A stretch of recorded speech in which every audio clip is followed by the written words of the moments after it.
Welcome everyone, magandang araw sa inyong lahat. It's a privilege to be here with you today to share the Word of God. Welcome to all who are watching from the Philippines, from Dubai and Ajman, CGYHI Dubai, Philippines and Ajman. Welcome sa inyong lahat. Today's topic is based on Reverend Michelle Dumlao's preaching on the last Saturday, which is July 19, 2026. So if you missed the preaching on Saturday, feel free to watch the recorded video because this Bible study is related on that preaching. Before we proceed with our topic for today, which is to love or to be loved. Napakaganda ng topic natin ngayon. To love or to be loved. Ano nga ba ang importante? Ikaw ang magmahal or ikaw ang mahalin? So let's see. Before we proceed, let us all humble ourselves to God. Let us first ask guidance from the Holy Spirit to be with us, to guard us, to guide us, and to give us the wisdom so that we can understand our topic for today. Let us humble ourselves and let us pray. Heavenly Father, in the name of Yeshua HaMashiach, Lord, we thank you and we praise you, Lord, for everything that you have done in our life. Ganon din, Lord, sa mga gagawin mo pa sa aming buhay. Lord, we declare, you are our God, you are our Master, our Savior. Ikaw ang Diyos na makapangyarihan, Panginoon. You are the one who created heaven and earth, and you are the one who have given this life. Father God, sa araw na ito, Panginoon, muli mo po kaming binigyan ng pagkakataon na pag-usapan at ihayag, Lord, ang iyong mga salita from the preaching, based on the preaching of Reverend Michelle Dumlao.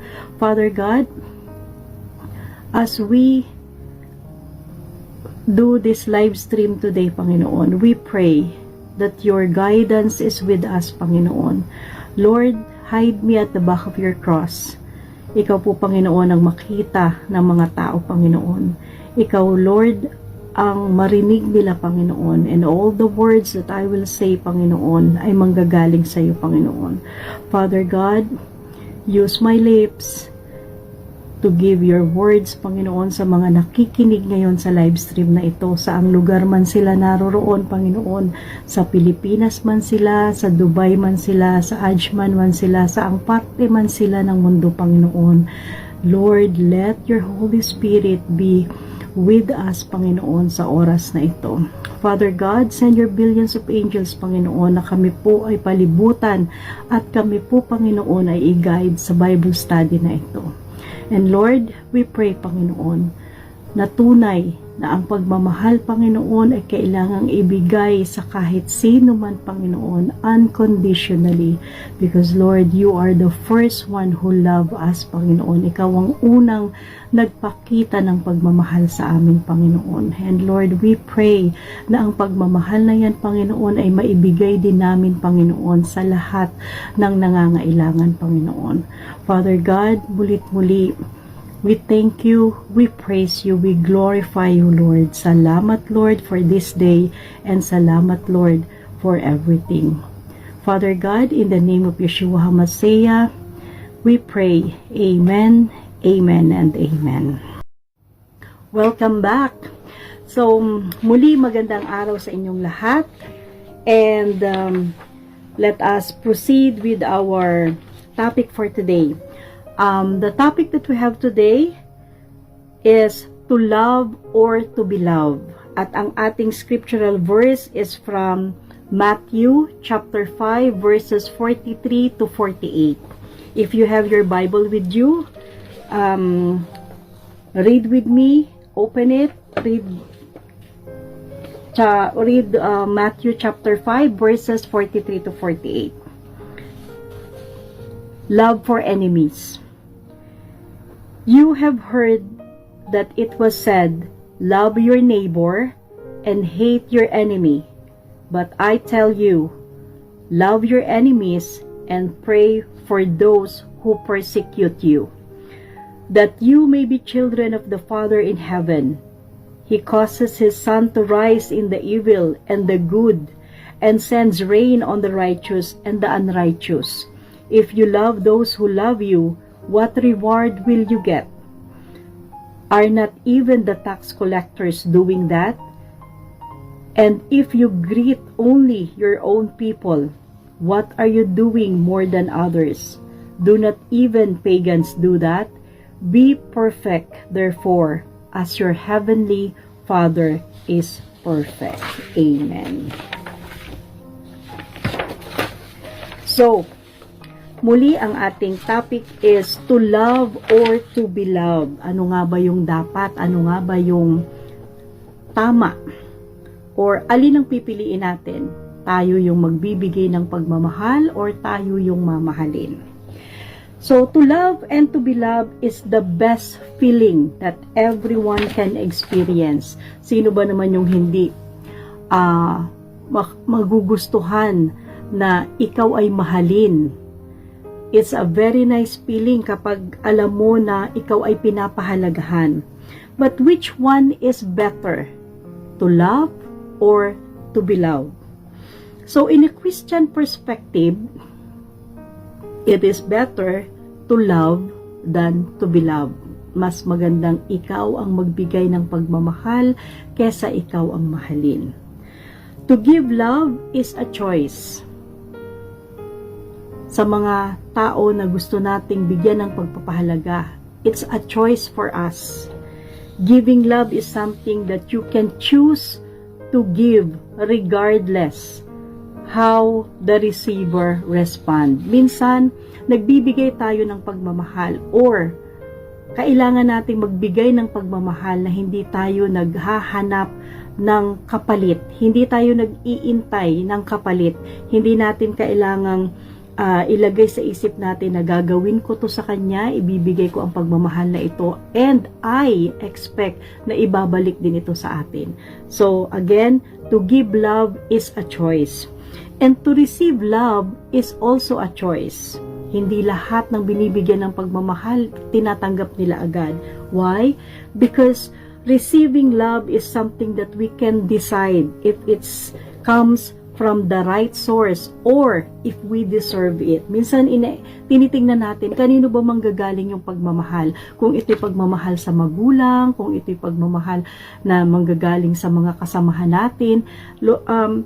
We decide kung it comes from the right source. Gusto ko bang tanggapin yung pagmamahal na ibinibigay niya sa akin? Sometimes people are loved. May mga taong minamahal, but they are struggle. They struggle to accept it. Ayaw nilang tanggapin yung pagmamahal. They may reject love because of fear, because of pride, because of guilt, or because of the past experience that hurt them. So, from Jesus' teachings, giving love is the greater responsibility because it is a command. Alam natin yan. Give love to everyone. It is a command of God that we need to give love to everyone. Receiving love is also important because it allows us to experience God's grace and the love of others. If we only give love but we never receive it, we may struggle to accept God's grace or the care for others. Unang-una, kailangan din nating i-establish muna yung pagmamahal sa ating sarili, and because we cannot give what we doesn't have. Kung wala tayo sa ating pagmamahal sa ating sarili, hindi natin to ma-express or mai-share sa mga nangangailangan nating mga kasamahan. Kung hindi mo mahal yung sarili mo, wala kang respeto sa sarili mo, papaano mo ibibigay yung pagmamahal or yung respect mo sa ibang tao? So if we only want to receive love but never give it, we are not living the kind of love Jesus taught us. So for today's Bible study, we have 4 questions to answer in this topic, which is to love or to be loved. At again, ang ating scriptural verse, I will repeat, is from Matthew chapter 5 verses 43 to 48. Love your enemies. Napakahirap nun, di ba? Mamahalin mo yung hindi mo naman gustong mahalin o mamahalin mo yung kaaway mo. So, tingnan natin hanggang sa matapos natin ang Bible study na ito, paano nga ba, alin ba yung dapat, love or to be loved? So, to love and to be loved is the best feeling that everyone can experience. But which one is better? Alin ang gusto mo? Ang mahalin ka or ang magmahal ka? For today's Bible study, we will answer 4 questions. Number 1, what does the topic love or to be loved taught us? Number 2, what is the main lesson we learned from it? And number 3, how did it impact the lessons you've learned from this in your life? And number 4, how would you apply everything you've learned in this Bible study to your life? Again, this Bible study is related to the preaching last Saturday from Pastor Michelle. So if you haven't watched it, look for the video, look for the recorded video ng kanyang preaching, because this is related to that topic. So let us proceed answering each questions. Number 1, what does the topic love or to be loved taught us? So the preaching of Reverend Michelle taught us that love is all about giving and receiving. We should receive love and we also need to give love. Tatanggap tayo ng pagmamahal at magbibigay din tayo ng pagmamahal. So it's all about giving and receiving. God's love is unconditional, and that is the kind of love that we need to share. Alam natin yan, we're so familiar with agape love that only God gave us. Wala nang ibang makakapantay sa pagmamahal ng Panginoon, because the love that was given by God is unconditional. Wala siyang hinihinging kapalit sa atin. Ibinigay niya yon because that is what He wants na makuha natin sa Kanya, na maibigay niya sa atin. So, it's the unconditional love, pagmamahal na wagas at totoo. Parang minsan pag narinig natin yung salitang wagas at totoo, mapapaisip talaga tayo, meron pa kaya talagang pagmamahal na wagas at totoo? In human, medyo magtatanong ka, but with God, hindi mo kailangang questionin, because God is the only one who can give us the love that is so true and that is so pure. Walang hinihintay na kapalit, only true love. So I will read 1 John chapter 4 verse 16. Holy Spirit, bless your holy word. So we have come to know and to believe the love that God has for us. God is love. And whoever abides in love abides in God and abides in Him. God sent His only beloved Son to save us from sin. Jesus died on the cross and sacrificed for us and expect nothing in return. Just pure love, forgiveness, and salvation. Napakaganda talaga ng pagmamahal na ibinigay sa atin ng Panginoon at itinuro sa atin ng Panginoon. So let us read a famous verse, which is John 3 verses 16 to 18. For God so loved the world. For God so loved the world that He gave His only Son, that whoever believes in Him should not perish but have eternal life.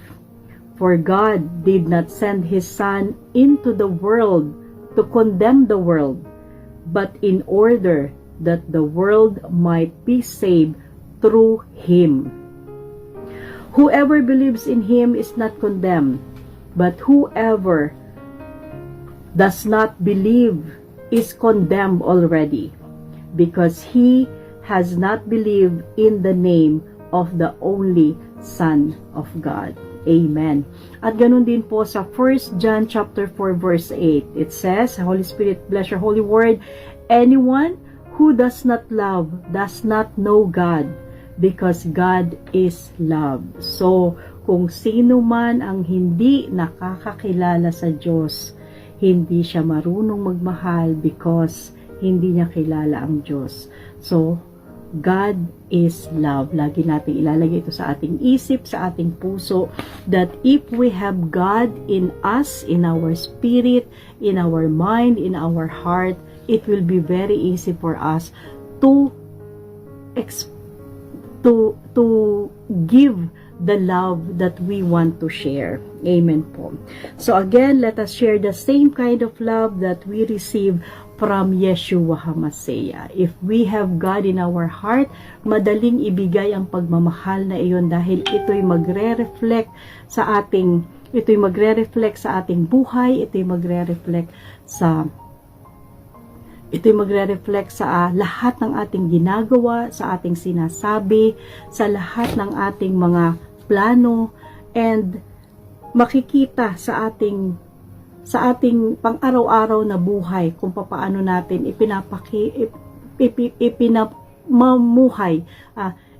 isinasabuhay ang pagmamahal ng Diyos sa atin. Amen po. So let's proceed with question number 2. What is the main lesson we learned from it? Ano ba yung natutunan natin sa preaching na ito? Sa topic na ito? So, from this preaching, we learned that love is a two-way relationship. It is where we give love and where we receive love. Giving and receiving love requires commitment. Kailangan natin ng commitment. Kahit kanino naman, kailangan natin ng commitment. Especially kapag kay Lord yung love na gusto mong ibigay. Ganon din sa pamilya natin, sa asawa natin, sa anak natin, sa best friend natin, sa church natin, sa work natin. We have this commitment na ibinibigay natin. Yung oras natin, yung panahon natin, that is our commitment. Jesus is the first one who taught us how to love. At alam natin na ang binigay sa ating pagmamahal ni Lord is hindi mo masusukat. It's so big and it's so huge talaga na kung iisipin mo lang na ang Panginoon pala ganito pag nagmahal, hindi mo maiipaliwanag dahil ang kaparaanan ni Lord pag gumalaw siya sa buhay mo, talagang makikita mo at mararamdaman mo, and you will lose words para i-explain kung paano mo mararamdaman yung pagmamahal ni Lord. So, we need to equally love the unbelievers, the believers, and also our enemies. Hindi tayo kailangang mamili. Si Lord ay nagmahal para sa lahat. He saved everyone. Kung kaya, yung pagmamahal na binigay niya sa atin ay kailangan nating ibalik, whether it's unbeliever, it's believer, or ang ating mga enemies o yung mga hindi natin makasundo. Sino ba itong mga taong hindi natin makasundo? Ito yung mga taong nakasakit sa atin, mga taong nagko-condemn sa atin. So, even though na ganito yung kanilang mga ginagawa sa atin, let us still pray for them. Let us still share the love for them. Sometimes I know it's impossible, or sometimes pwede nating sabihin na paano mo mamahalin yung kaaway mo, paano mo ibibigay yung pagmamahal na sinasabi mo kung galit ka dun sa isang tao. But as Christian, that is who we are, because we know that God is with us and God is love. Kung kaya kailangan nating i-share ang pagmamahal na ibinigay sa atin ni Lord. And as Christian, alam natin at mauunawaan natin sa ating sarili na yes, bilang Kristiyano, mas madali tayong magpatawad, mas madali tayong makapagbigay ng pagmamahal.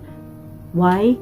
Because we always have the seed of love in our heart, na si Lord lang yung makakapagbigay sa atin.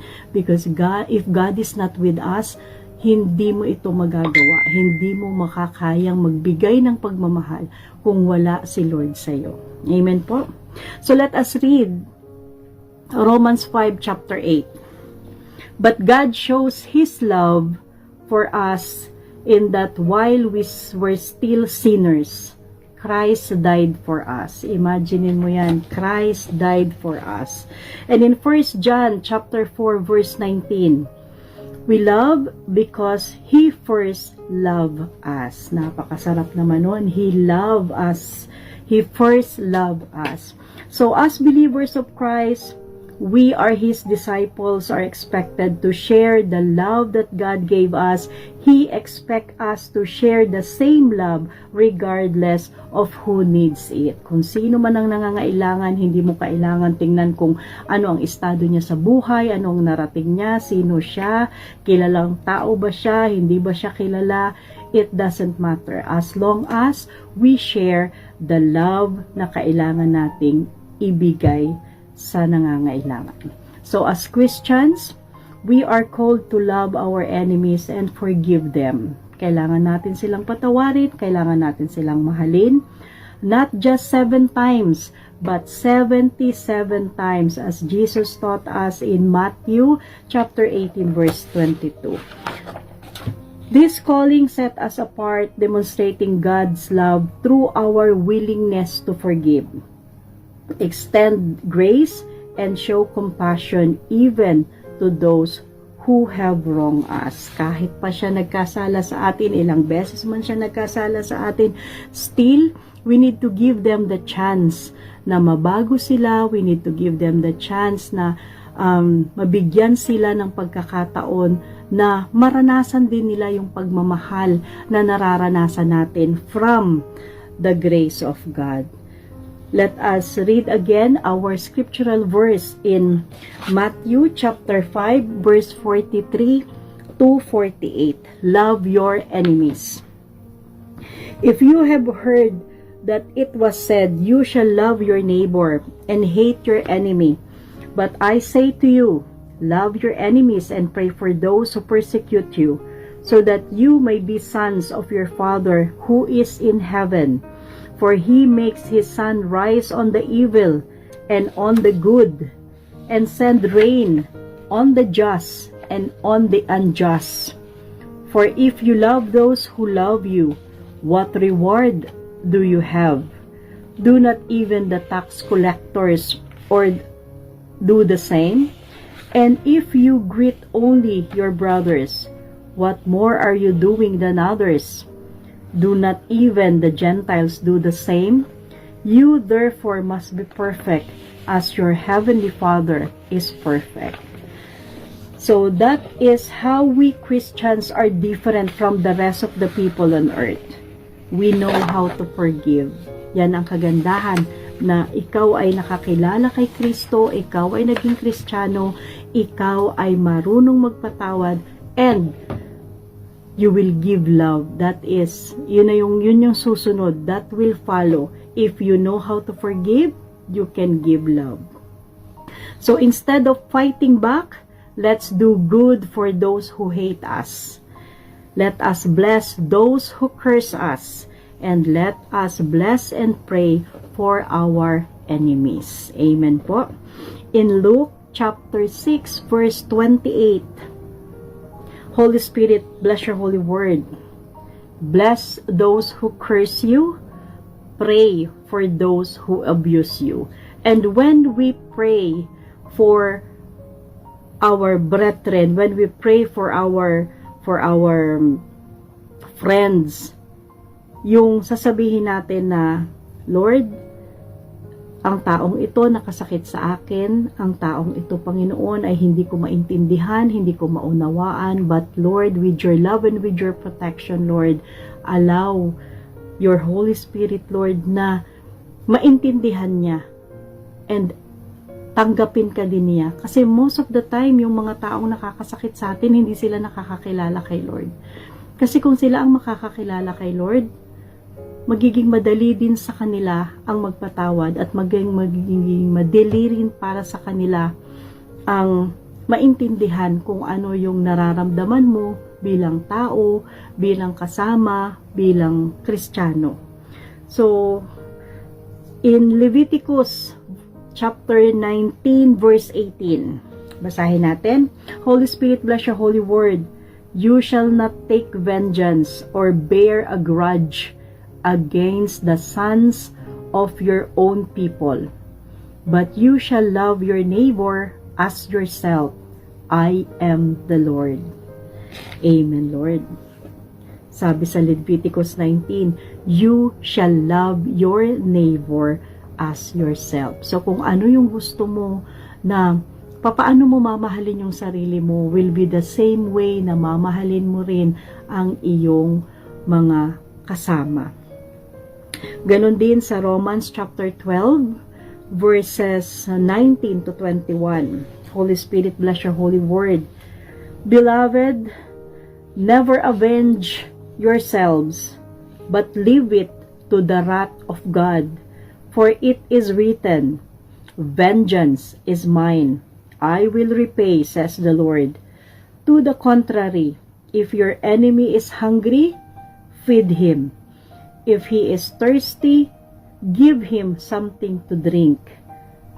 For by so doing, you will heap burning coals on his head. Do not be overcome by evil, but overcome evil with good. Napakaganda ng verse na to. Let us remember yung last part. Do not be overcome by evil, but overcome evil by good. Kahit galit na galit ka na, kahit gustong-gusto mo nang sumabog, just think that God is with you and mababago. Si Lord lang yung makakapagpabago ng sitwasyon. Si Lord lang yung makakapagbigay ng posible sa lahat ng mga imposible. Muli, let us overcome evil by good. At hindi mo kailangang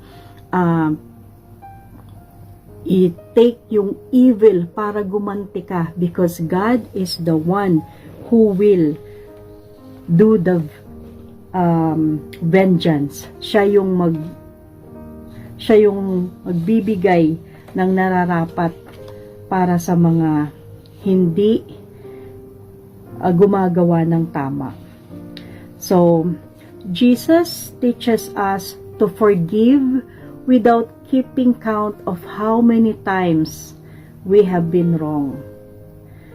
Just as God continually extends His mercy and forgiveness to us, we are called to forgive others with love, compassion, and a merciful heart. Amen po.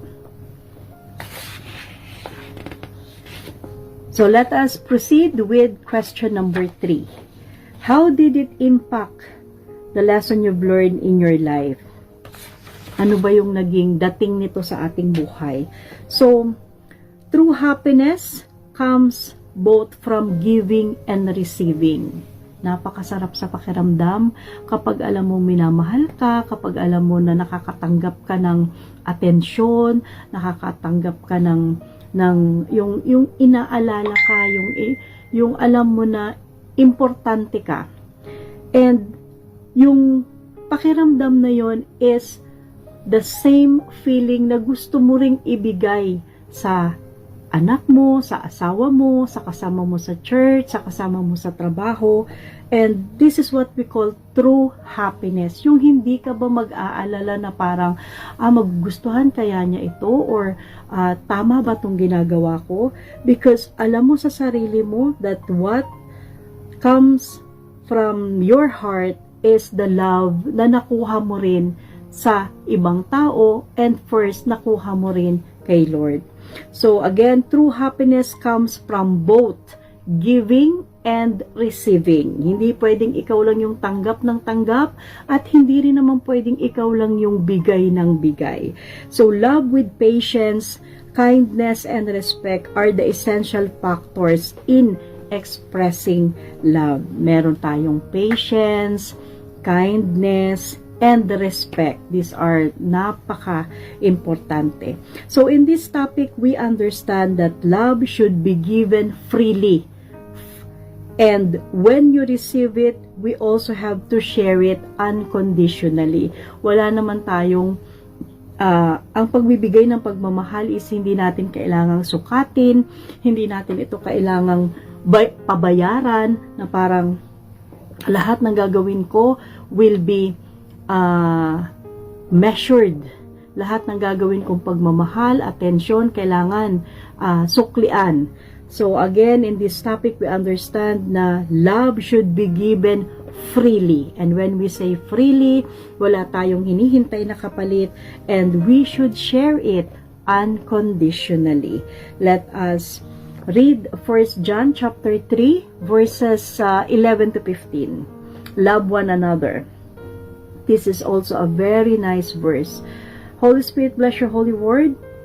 For this is the message that you have heard from the beginning, that we should love one another. We should not be like Cain, who was of the evil one and murdered his brother. And why did he murder him? Because his own deeds were evil and his brother's righteous. Do not be surprised, brothers, that the world hates you. We know that we have passed out of death into life because we love the brothers. Whoever does not love abides in death. Everyone who hates his brother is a murderer, and you know that no murderer has eternal life abiding in him. Amen. Again, this topic encourage everyone to build a strong relationship, to value others, and to practice compassion in our daily life. Kahit small things lang every day, we need to practice compassion. We need to practice how to value others, and we need to work on our relationship sa ating pamilya, sa ating mga kasama sa work, sa ating mga kasama sa church. So, it has also made us understand from this topic that love is more meaningful when it is shared with sincerity, with patience, and with a willing heart. Kung napipilitan ka lang na sabihin mo magbigay ka ng pagmamahal and you are just